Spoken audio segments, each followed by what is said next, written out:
The bitter winter wind howled across the vast Montana prairie, carrying snow that stung like needles against exposed skin. Emma Clark huddled beneath the rickety porch of the lone cabin, her threadbare coat pulled tight around her trembling body. The 3 days without proper shelter had left her weak, hungry, and desperate enough to seek refuge beneath a stranger's home like a stray animal. She had come west with dreams of being a schoolteacher, only to find the position filled and her meager savings stolen by a smooth, talking thief on the stagecoach. Samuel Hollister returned to his ranch after a grueling day of mending fences in the biting cold of December 1879. As he approached his cabin, the unusual sight of small footprints in the snow caught his attention. They led straight to his porch and disappeared underneath. Cautiously, he dismounted his horse, tied it to the hitching post, and crouched down to peer into the darkness beneath his home. "Hello." He called, his breath visible in the freezing air.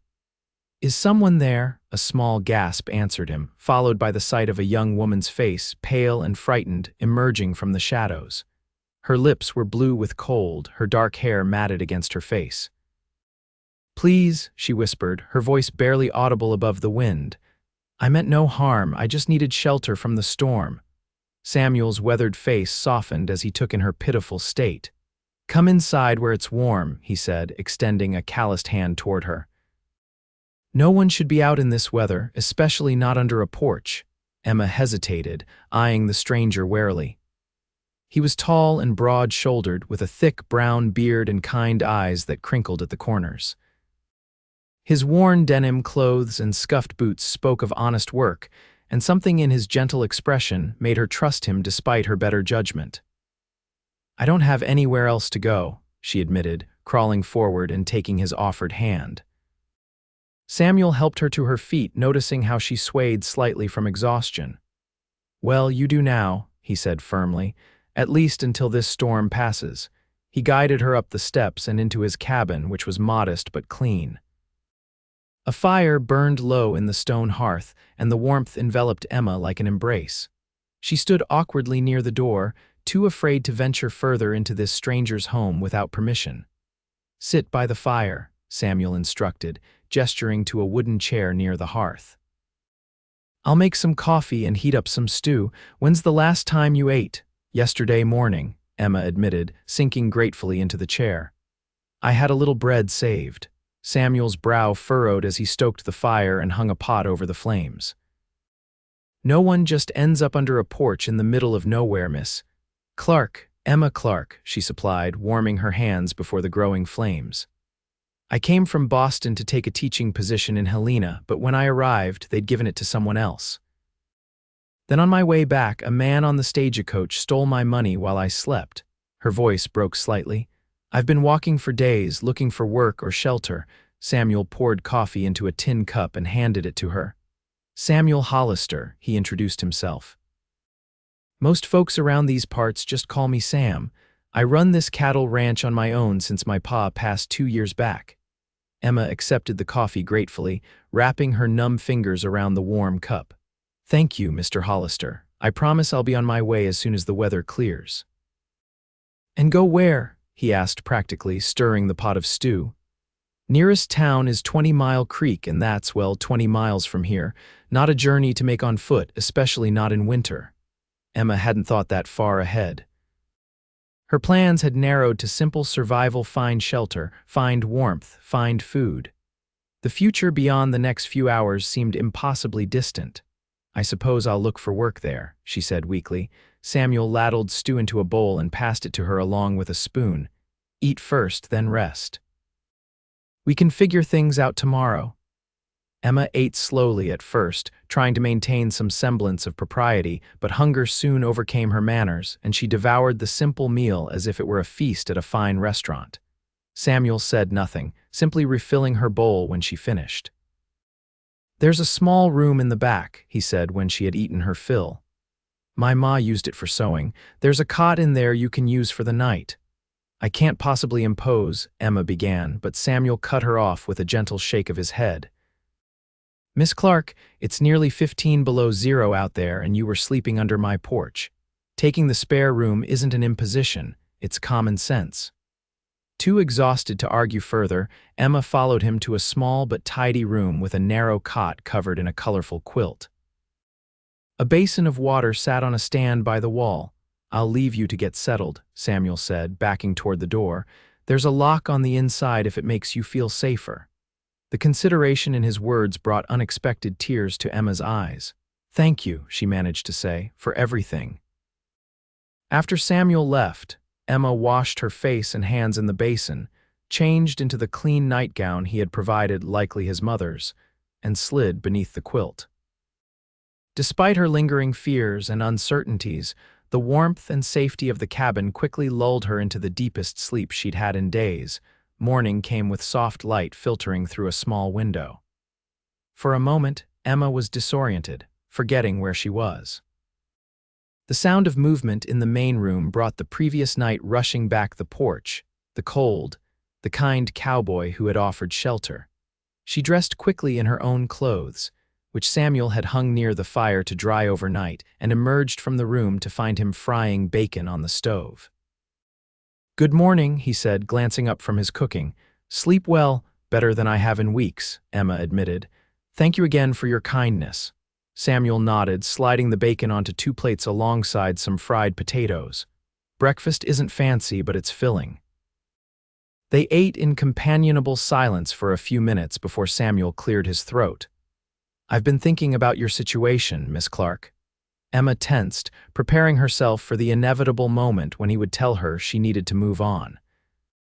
"Winter's setting in hard," he continued, "and the journey to 20-Mile Creek would be dangerous even if you had a horse, which you don't." "I understand," Emma said softly. "I'll gather my things, and I'm not asking you to leave," Samuel interrupted. "Actually, I'm proposing something else entirely." He set down his fork and met her gaze directly. "I could use some help around here. The house needs tending, and I'm away with the cattle most days. If you're willing to cook and keep house, you're welcome to stay until spring when travel will be safer." Emma stared at him, trying to process his offer. "You would let me stay? A complete stranger?" Samuel's mouth curved into a slight smile beneath his beard.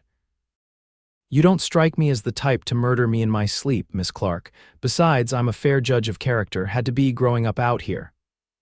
"I don't want charity," Emma said, her pride surfacing despite her desperate circumstances. "It's not charity, it's an arrangement," Samuel countered. "You need a place to stay, I need help around the ranch. Come spring, if you still want to head to town and find other work, I'll take you there myself." Emma considered his words. The alternative was to venture back into the bitter cold with no destination and no resources. And Samuel seemed honorable. He had given her privacy, food, and shelter without asking anything in return.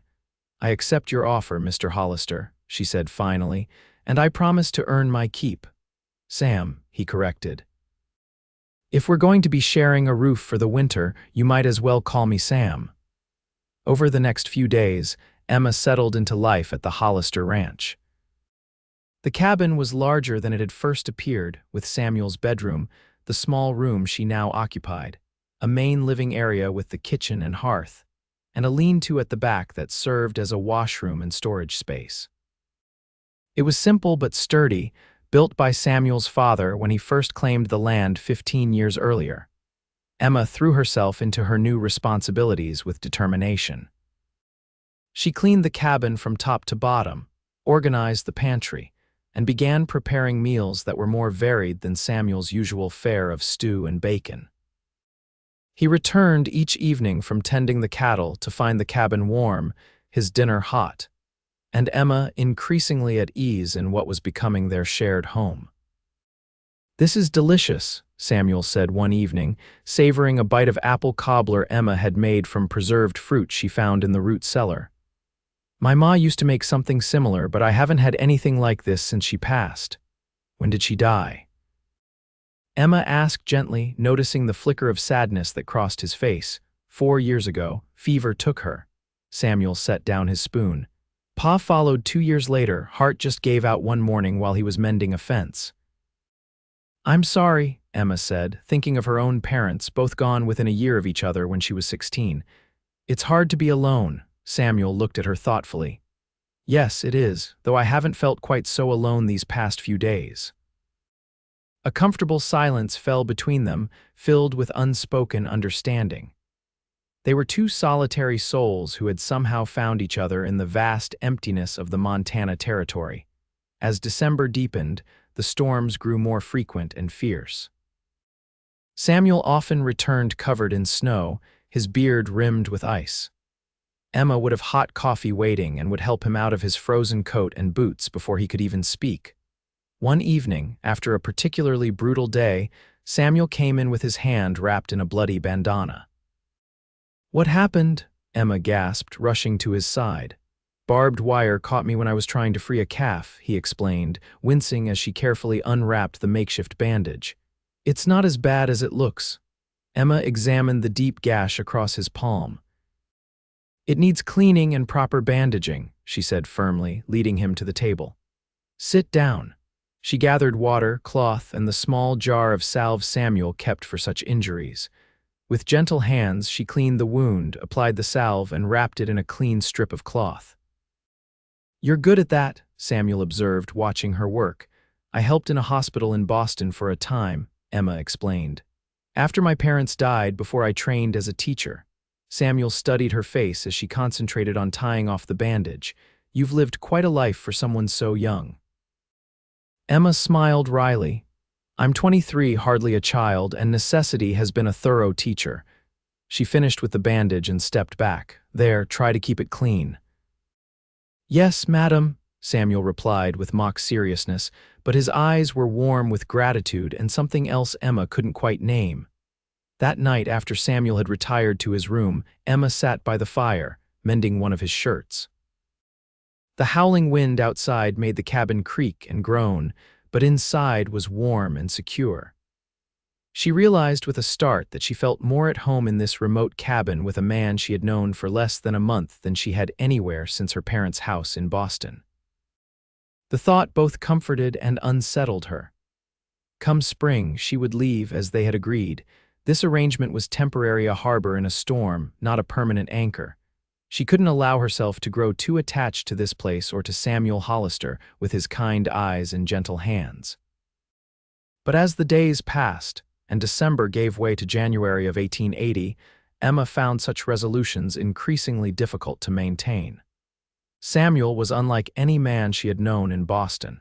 He was straightforward and honest, never saying anything he didn't mean. He worked from sunup to sundown without complaint, yet always found time to chop extra wood for the fire or bring in water so Emma wouldn't have to venture into the cold. In the evenings, they would sit by the fire, Emma sewing or reading from one of the few books Samuel owned while he whittled or repaired tack. Sometimes they talked about their lives before meeting Emma's childhood in Boston, her dreams of teaching, Samuel's experiences growing up on the frontier, learning ranching from his father. "Did you ever want something different?" Emma asked one evening as she darned a sock. "A different life than ranching, I mean." Samuel considered the question, his hands stilling on the bridle he was mending. "Once, maybe. When I was younger, I thought about going east, seeing the cities, maybe even going to sea." He smiled ruefully. "But this land gets in your blood. My pa used to say the mountains and prairies become part of you after a while, so leaving would be like cutting off a limb." "Do you believe that?" Emma asked, curious. Samuel looked around the cabin, then out the window at the moonlit snow. "I do. This isn't just land to me, it's home in a way no other place could be." He turned his gaze to her. "What about you? Do you still dream of teaching?" Emma's hands faltered in their work. "I don't know anymore. I came west because there was nothing left for me in Boston, and teaching seemed like a respectable way for a woman alone to make her way." She sighed. "But now I wonder if it was the right choice." "Because of what happened with the position in Helena, partly," Emma admitted. "But also because I'm not sure if teaching is truly my calling or just what seemed practical." Samuel nodded thoughtfully.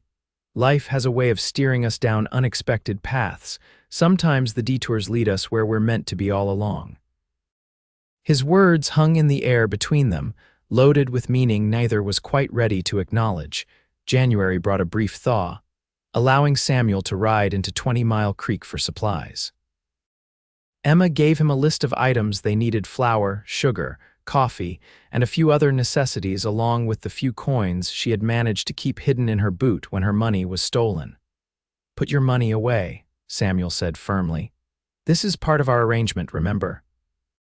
You work, I provide the supplies." "But no arguments, Emma," he said, using her first name as he had begun to do more frequently. "I'll be back by nightfall."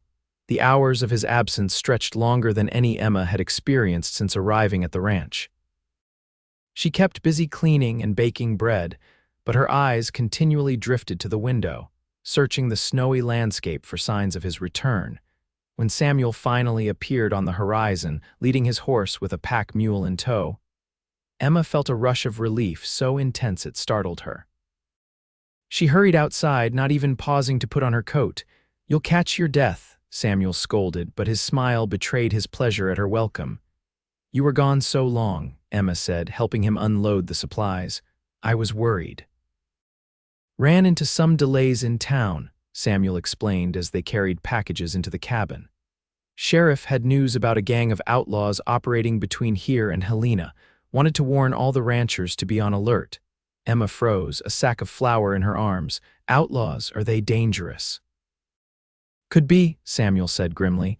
"They've robbed a few travelers, burned a homestead about 50 miles north. Sheriff thinks they're hiding out in the hills until spring."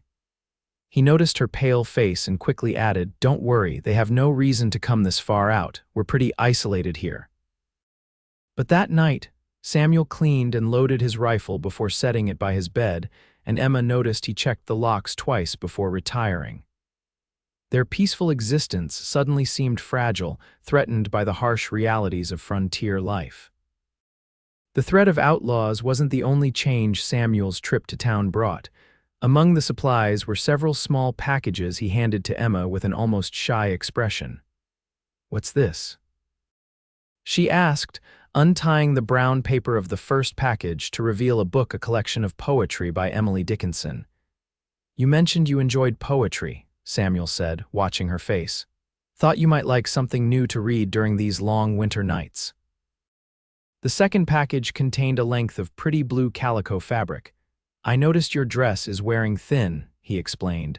"Thought you might be able to make something from this." The third and smallest package held a silver hairpin with a small pearl set in its curve. This was just... Samuel rubbed the back of his neck, suddenly embarrassed. "Well, it reminded me of you somehow." Emma stared at the gifts, speechless. They were practical, thoughtful, and perfect.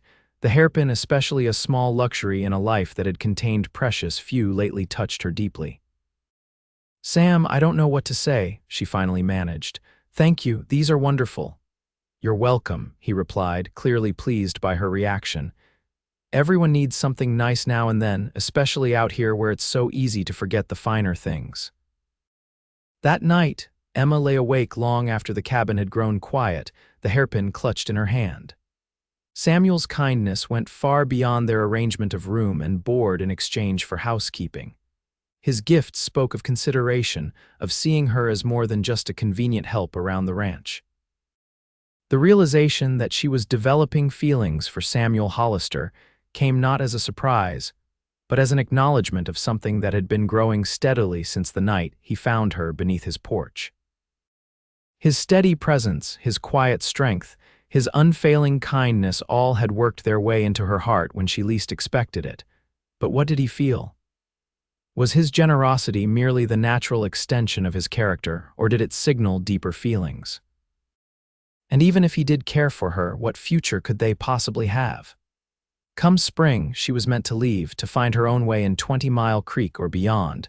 January gave way to February, bringing with it the most severe weather of the winter.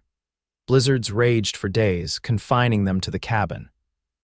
Samuel ventured out only to tend to the cattle in the nearby barn and to bring in firewood and water.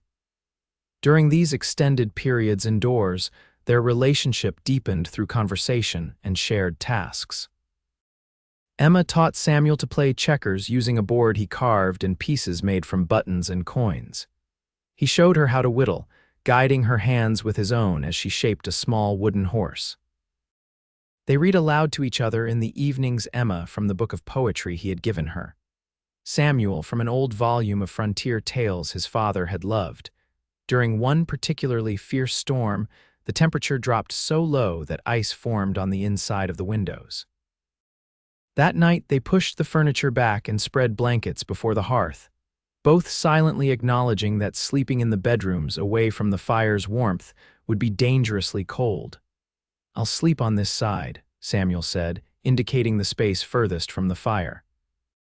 "You take the warmer spot." They lay side by side but not touching, a respectable distance between them despite the intimacy of their situation. The fire cast flickering shadows across the cabin's ceiling, and the wind howled like a living thing outside the walls. "Sam." Emma whispered after several minutes of silence. "Yes, thank you for finding me that night. I don't think I would have survived much longer under that porch." In the firelight, she saw him turn his head to look at her, his expression solemn. "I believe some things are meant to be, Emma. I wasn't supposed to come home that way that day. Usually take the north path from the upper pasture. Something made me change course." The thought that fate or providence had led him to her was both comforting and overwhelming. Emma reached across the space between them and touched his hand lightly. "Well, I'm grateful, whatever the reason." Samuel's fingers curled around hers, warm and calloused. "So am I." They fell asleep that way, hands joined in the space between their makeshift beds, connected by touch and something deeper that neither was quite ready to name. The blizzard lasted 3 days, forcing them to maintain their sleeping arrangement by the fire.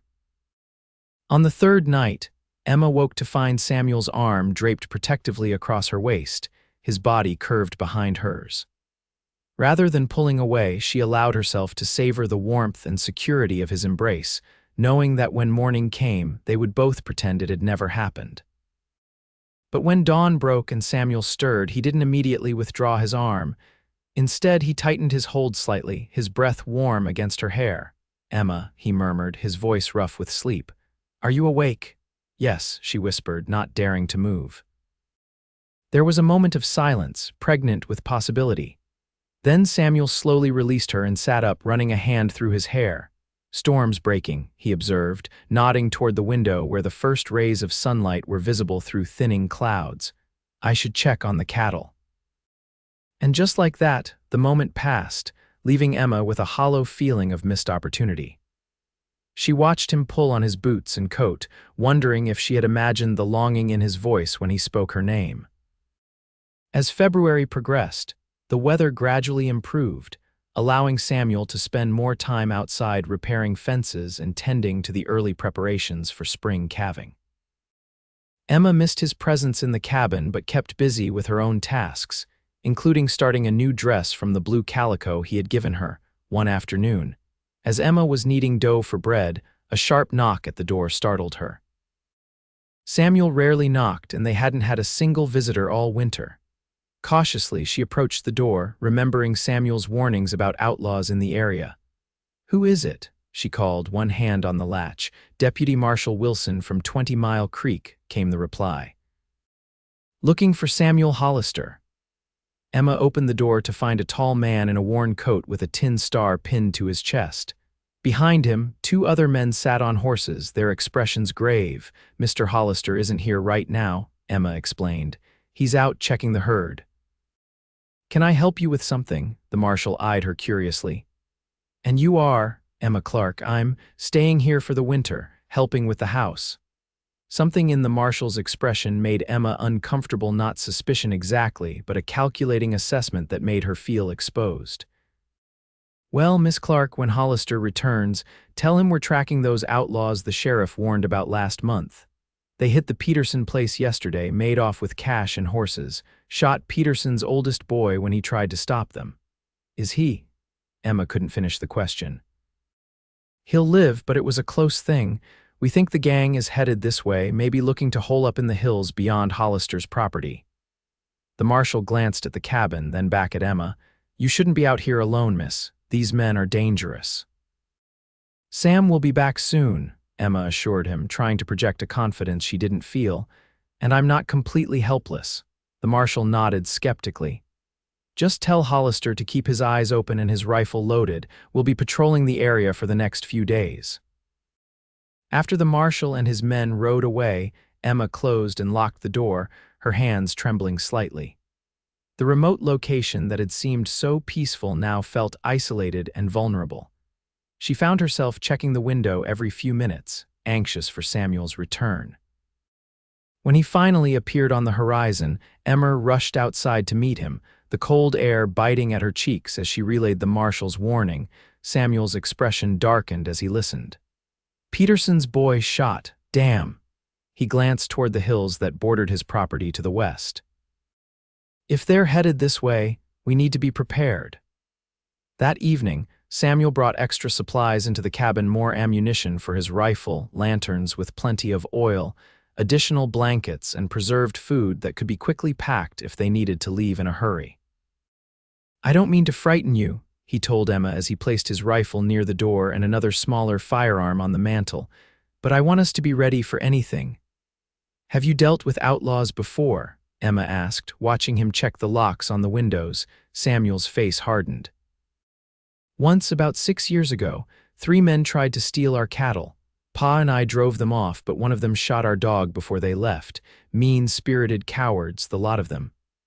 His evident anger sparked fear in Emma, not of him but for him.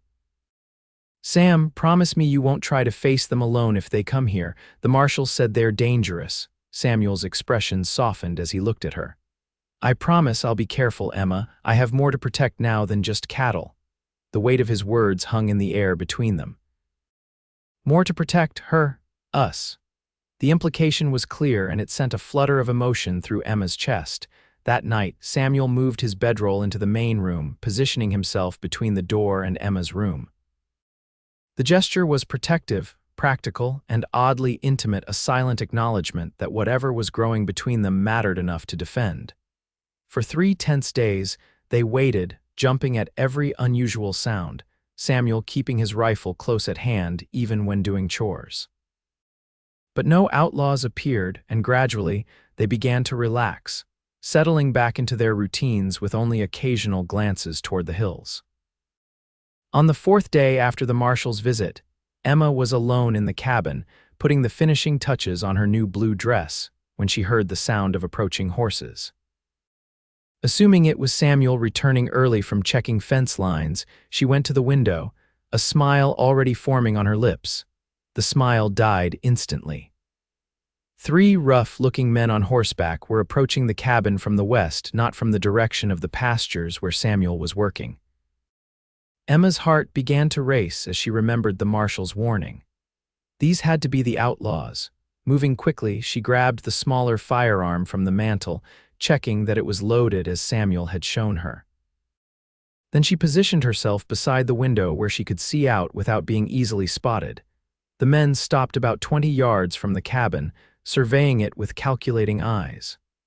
One of them, a lanky man with a scar running down his cheek, spat tobacco juice into the snow. "Looks empty," he commented to his companions. "Might be our lucky day. Check the barn first," ordered another, clearly the leader. "Make sure no one's around before we go in." As 2 of the men dismounted and headed toward the barn, Emma realized they thought the cabin was unoccupied. Samuel wouldn't be back for hours, and by then, these men could have ransacked the cabin and been long gone, or worse. They could be waiting to ambush him when he returned. She had to make a decision quickly. Running was impossible. She'd never make it to Samuel in time to warn him, and the outlaws would surely see her if she tried to flee toward the pastures. Hiding might work temporarily, but they would eventually find her if they searched the cabin. That left only one option, convincing them to leave before they discovered she was alone. Taking a deep breath, Emma moved to the door, the gun held firmly in her hand. She opened it just enough to aim the weapon at the leader, who was still mounted. "This property is protected," she called out, trying to keep her voice steady and authoritative. "My husband and the ranch hands will be back any minute. I suggest you leave now before there's trouble." The leader jerked his head toward the cabin, surprise evident on his face. He hadn't expected resistance, especially not from a woman. The 2 men by the barn froze, looking to their leader for direction. "Now, little lady," the leader said, his voice deceptively gentle, "we don't want any trouble either. Just looking for some supplies and maybe a place to rest our horses." Your husband wouldn't mind sharing with travelers, would he? My husband, Emma said firmly, is Deputy Marshal Wilson from 20 Mile Creek, and he's been tracking you since you shot the Peterson boy. He and his men are due back any moment. It was a desperate bluff, but Emma could see uncertainty flicker across the leader's face. He glanced toward the hills, then back at her. You're lying, he decided, dismounting slowly. Marshal Wilson's a big fellow with a beard. Everybody knows that. Emma's heart sank. Her bluff had failed, and now the outlaws knew she was alone and lying. The leader signaled to his men, who began approaching the cabin from different directions. Now be reasonable, the leader continued, his hand moving to the gun at his hip. We'll take what we need and be on our way. No one needs to get hurt. Emma retreated inside, closing and bolting the door. Her mind raced frantically. The cabin had only 2 rooms, nowhere to hide effectively. The windows were small but not impossible to enter through. She would have to make a stand. A crash from the back of the cabin told her one of the men was already trying to break in through the lean-to. The leader began pounding on the front door. Open up, woman. Don't make this harder than it needs to be. Emma positioned herself in the center of the room, the gun aimed at the front door. Her hands were shaking, but she forced herself to steady her breathing.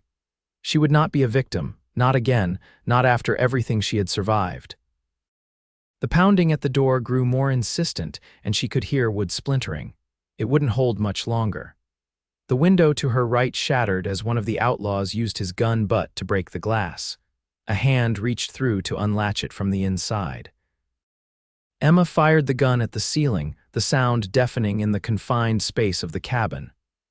The next shot won't be a warning, she shouted. The hand at the window hesitated, then withdrew. The pounding at the door stopped momentarily. You hear that, boys? The leader called to his companions. The little lady wants to play rough. Emma's momentary triumph faded as she realized her situation was deteriorating rapidly. She had bought herself minutes at most.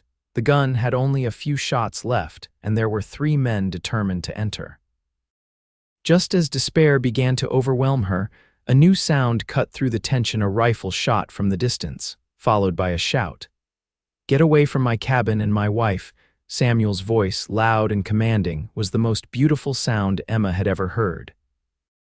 Through the broken window, she could see him approaching on horseback, rifle raised. Behind him rode 2 other men, actual ranch hands from a neighboring property whom Samuel sometimes traded work with. The outlaw leader cursed, shouting to his men to mount up. They scrambled for their horses as Samuel fired another warning shot into the air. Marshal Wilson's on his way, Samuel called out, the lie flowing easily from his lips. Surrender now and you might live to see a trial. The outlaws weren't interested in surrender. They mounted quickly and spurred their horses toward the hills, choosing to flee rather than face armed resistance. Samuel and his companions gave chase, but returned after ensuring the outlaws were truly leaving the area. The moment Samuel dismounted, Emma flung open the door and ran to him, the gun still clutched in her trembling hand. He wrapped his arms around her, holding her tightly against his chest. Are you hurt? He demanded, his voice rough with fear and relief. No, Emma managed, her composure finally breaking as tears began to flow. But they almost if you hadn't come when you did. SHH, Samuel soothed, stroking her hair. I'm here now, you're safe. Over her head, he exchanged glances with his companions, who nodded in understanding and discreetly withdrew to check the perimeter of the property, giving them privacy. Samuel led Emma back inside, surveying the damage to the cabin with a grim expression. The door was splintered, one window broken, and the lean-to entrance had been partially forced. I saw their tracks heading toward the cabin, he explained, sitting Emma down by the fire and wrapping a blanket around her shoulders. Rode to the Blackwell place as fast as I could to get help, then came straight here. He knelt before her, taking her hands in his. Emma, when I saw those tracks and realized you were here alone with those men coming, he couldn't finish the sentence, his emotions choking off his words. Instead, he reached up to touch her face, his fingers gentle against her tear-stained cheek. You called me your wife, Emma said softly, the realization just dawning on her, when you were shouting at them. Samuel's eyes, intense with lingering fear and something deeper, held hers. It was the first thing that came to mind. I needed them to know you weren't alone, that you were mine to protect. The possessive word should have offended her independent spirit, but instead it warmed something deep inside her. In that moment, with his hands holding hers and his eyes revealing everything he hadn't yet said aloud, Emma knew with absolute certainty that she loved Samuel Hollister. "Sam," she whispered, leaning forward until their foreheads touched, "I don't want to leave in the spring." His breath caught. "What are you saying, Emma?" "I'm saying I want to stay here, with you." She gathered her courage and spoke the truth that had been growing in her heart for months. "I love you, Samuel Hollister. I think I have since you found me under your porch and said, 'Come inside where it's warm.'" For one terrible moment, Samuel was silent, and Emma feared she had misread everything. Then his hands moved to cup her face, and he kissed her with a tenderness that took her breath away. "I love you, Emma Clark," he said when they finally parted. "I think I knew it that first night, watching you sleep by my fire, looking like you belonged there. I've been trying to find the courage to ask you to stay ever since." Emma laughed through her tears, a sound of pure joy. "It seems we both needed a little push." Samuel's expression sobered as he glanced at the damaged door. "Not the kind of push I would have chosen." He stood, pulling her gently to her feet. "We need to secure the cabin and let the marshal know what happened. The men I brought with me will help, but it might be best if you stay with the Blackwell family tonight until I can make proper repairs." "I'm not leaving you," Emma said firmly. "We'll face whatever comes together from now on." Samuel's face softened with love and pride. "Together," he agreed, sealing the promise with another kiss. The aftermath of the outlaw incident brought unexpected changes to their lives. Marshal Wilson and his deputies apprehended the gang 2 days later, aided by Samuel's description of the men and their direction of travel. The entire community rallied around Samuel and Emma, helping to repair the cabin and offering support.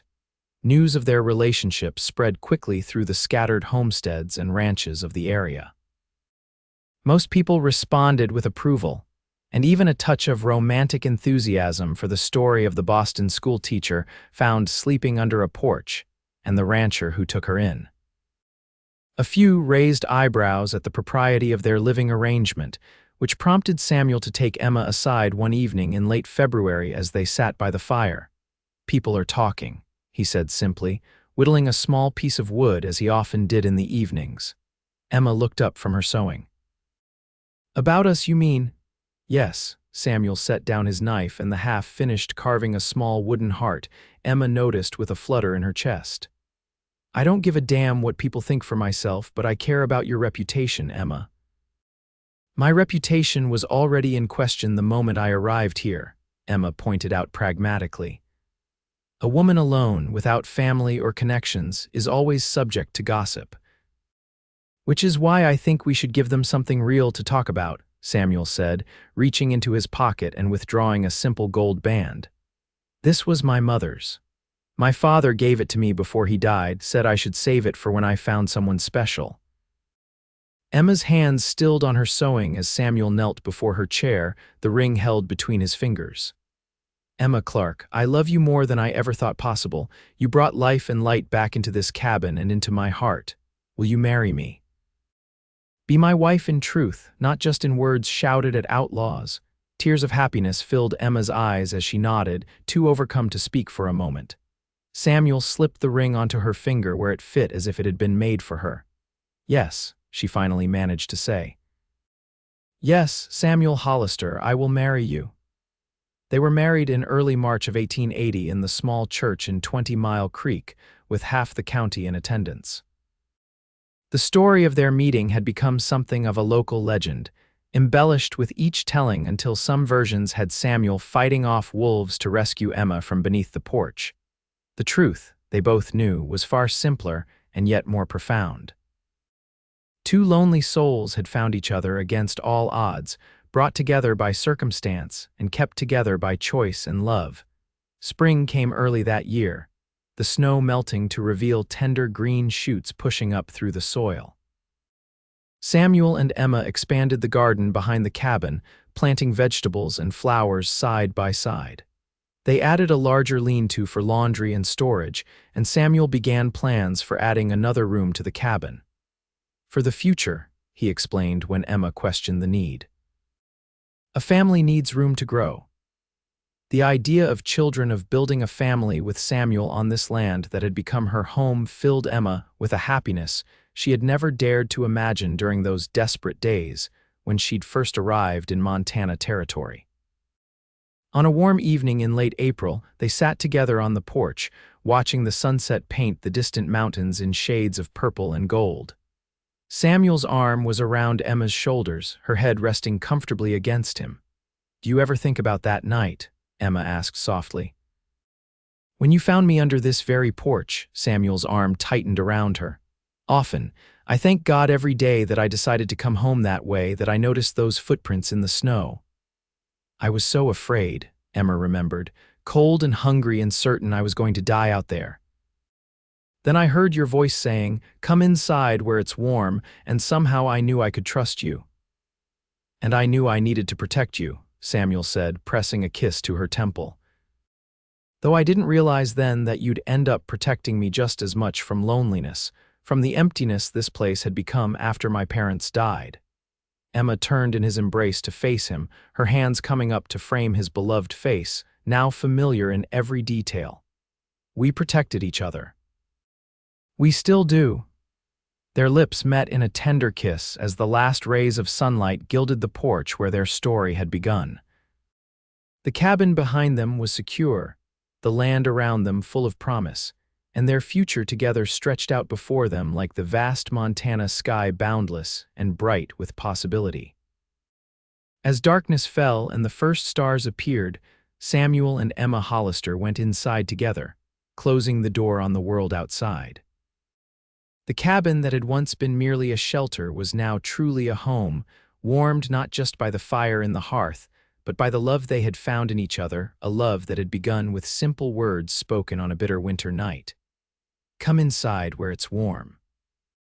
5 years later, the Hollister Ranch had grown considerably. With careful management and hard work, Samuel had increased his herd and acquired additional land.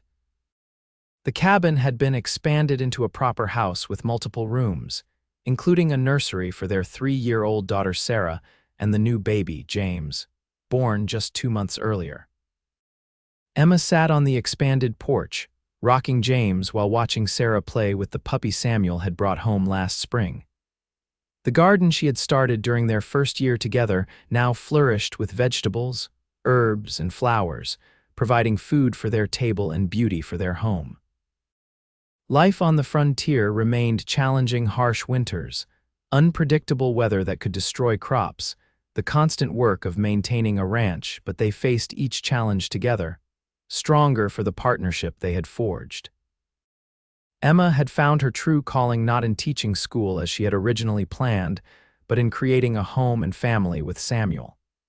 She still used her education, teaching Sarah her letters and numbers, and occasionally helping neighbors' children with their studies.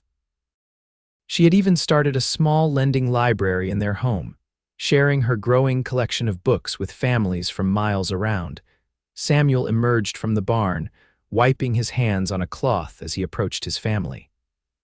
His face, more weathered now from years of working outdoors, broke into the warm smile that still made Emma's heart skip a beat.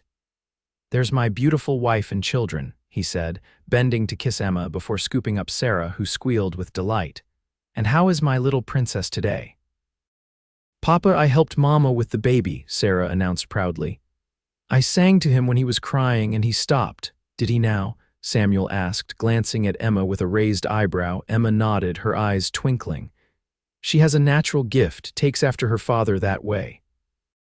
Samuel set Sarah down to peek at his sleeping son. "He's growing fast," he observed softly, "going to be a strong boy." "Just like his father," Emma agreed, reaching up to touch Samuel's cheek lovingly. Their peaceful moment was interrupted by the sound of approaching horses. A wagon came into view, driven by their nearest neighbors, the Blackwells, who had been such a help during the outlaw incident years before. "Visitors, Sarah," Emma said, handing the baby to Samuel as she stood to greet their friends. Go wash your hands, please." As Sarah ran inside to obey, the Blackwells pulled up to the porch. Mrs. Blackwell, a kind woman in her 50s, waved cheerfully while her husband nodded respectfully to Samuel. "Thought we'd stop by on our way back from town," Mrs. Blackwell explained as she climbed down from the wagon. "Got some news you might want to hear, and I couldn't wait to see that new baby of yours again." Over coffee and the apple pie Emma had baked that morning, the Blackwells shared the latest news from 20 Mile Creek. The railroad was finally coming through, promising to connect their remote area more directly with the rest of the country. A new schoolhouse was being built, and the town council was looking for a teacher. "They asked me to mention it to you, Emma, Mrs. Blackwell said, bouncing baby James on her knee. "Knowing your background in education, it would just be 3 days a week and not starting until fall." Emma glanced at Samuel, surprised by the offer. "I haven't thought about teaching professionally in years," she admitted. "You'd be wonderful at it," Samuel said supportively. "And we could manage things here. Sarah's old enough to start school herself soon." The idea took root in Emma's mind, a way to use her training while still maintaining her life on the ranch with her family. "I'll think about it," she promised Mrs. Blackwell. After their visitors departed, Emma and Samuel sat on the porch swing, watching the sunset with baby James sleeping in his cradle beside them, and Sarah playing quietly with her wooden toys nearby. "Did you mean what you said?" Emma asked softly. "About me teaching at the new school?" Samuel took her hand, his thumb tracing over the wedding band that had once belonged to his mother. "I meant it. You have so much to offer, Emma, not just to our family, but to this community we've become part of. If teaching is something you want to do, then we'll make it work."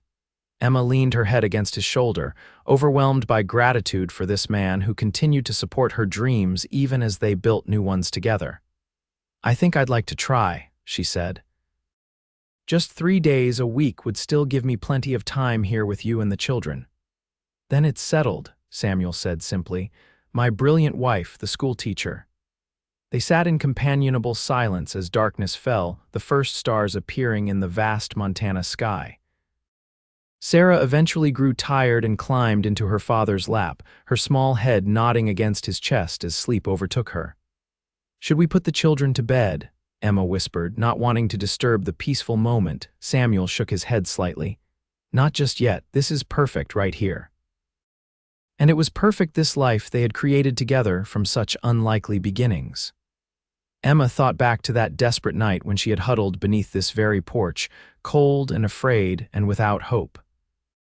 Never could she have imagined that the cowboy who found her there would become her husband, the father of her children, the center of her world. "Do you know what today is?" Samuel asked suddenly, his voice low in the gathering darkness. Emma thought for a moment. "The 15th of December, she realized. 5 years since you found me under the porch." 5 years, Samuel repeated, wonder in his voice. "The best 5 years of my life, mine too," Emma agreed, reaching over to squeeze his hand. "Though I could have done without those first few hours under the porch," Samuel chuckled softly, careful not to wake Sarah. "I don't know, I'm rather fond of that porch. It gave me the greatest gift I've ever received." As if on cue, baby James stirred in his cradle, making the small cooing sounds that always melted Emma's heart. She picked him up, cradling him against her chest as Samuel stood with Sarah in his arms. "Come on, family," he said softly. "Let's go inside where it's warm." Together, they walked into the home they had built, carrying their sleeping children and the love that had begun on a cold winter night with an act of kindness and the simple invitation that had changed both their lives forever. Behind them, the porch stood empty in the moonlight, no longer a place of desperate shelter, but a cherished part of their home and their story, a reminder that sometimes the greatest journeys begin in the most unlikely places, and that love can be found even in the harshest wilderness, warming hearts and lives for years to come.